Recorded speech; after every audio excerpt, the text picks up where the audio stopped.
Future Hudson Cobras, class of 2022. On Wednesday, February 28th, the faculty and staff of Hudson High School will be hosting an incoming freshman night. Students and parents will be able to explore clubs, academies, academics, advanced placement and honors, and athletics, as well as meet teachers, administration, coaches, and sponsors. The event will be in the gym from 6 p.m. to 7:30 p.m. Again, February 28th from 6 p.m. to 7:30 p.m. This is a dress code check.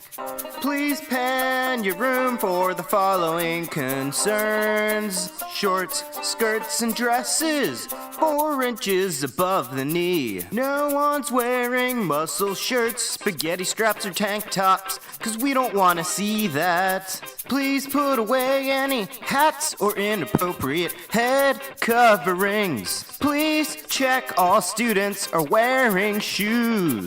Check all clothing's worn appropriately according to the school board of conduct. If any of students are possibly in violation, please send them to the guidance office to resolve any conflicts at this time.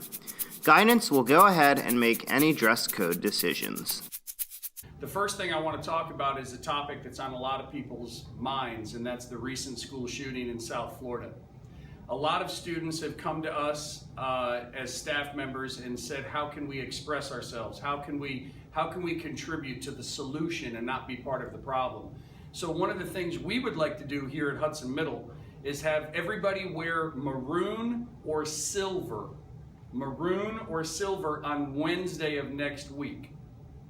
Wednesday of next week will be a day that we can recognize and express our sympathies. Those are the colors of the school that had the sad tragedy happen a week ago.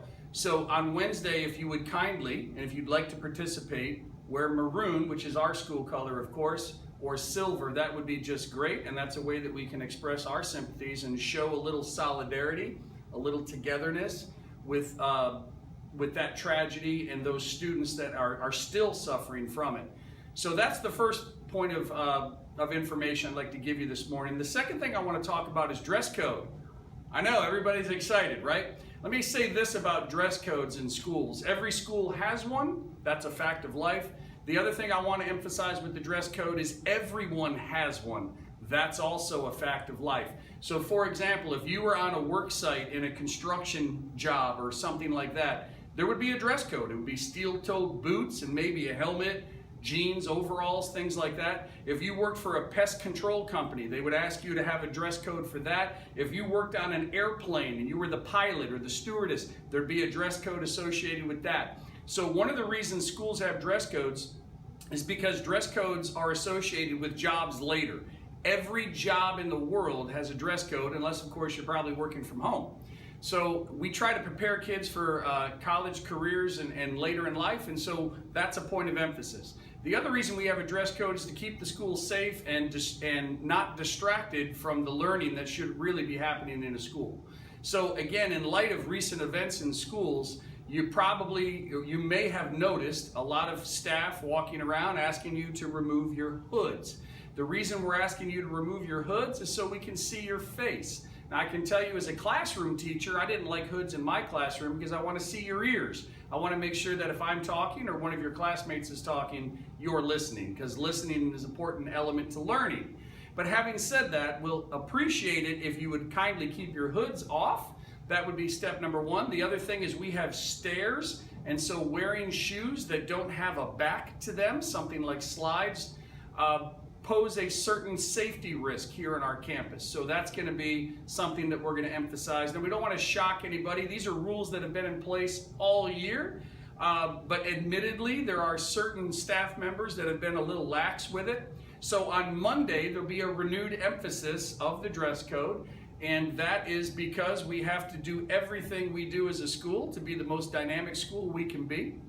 So on Monday, if you come here in slides, or on Monday, if you have your hoods and all these, and especially bandanas too, that's another point of contention, is bandanas can be associated with negative things like gangs and such like that. So if you have a bandana, please put it away. If you have a hood, please take it off. If you have slides, change into shoes that are more appropriate for our stairs. These are things we're going to be addressing and have been addressing all year, but it's going to be more of an emphasis on Monday. So please understand that dress codes are a part of life. Dress codes are forever. This is not a school thing, it's a life thing. And if you have any questions about that or you have any issue with it, by all means, have a conversation with a staff member, have a conversation with a teacher, see administrators during lunch. We'd be happy to discuss it with you. Students, the last day to drop off your baby pictures to Miss Shea in the Media Center is March 2nd. Make sure your pictures are in March 2nd.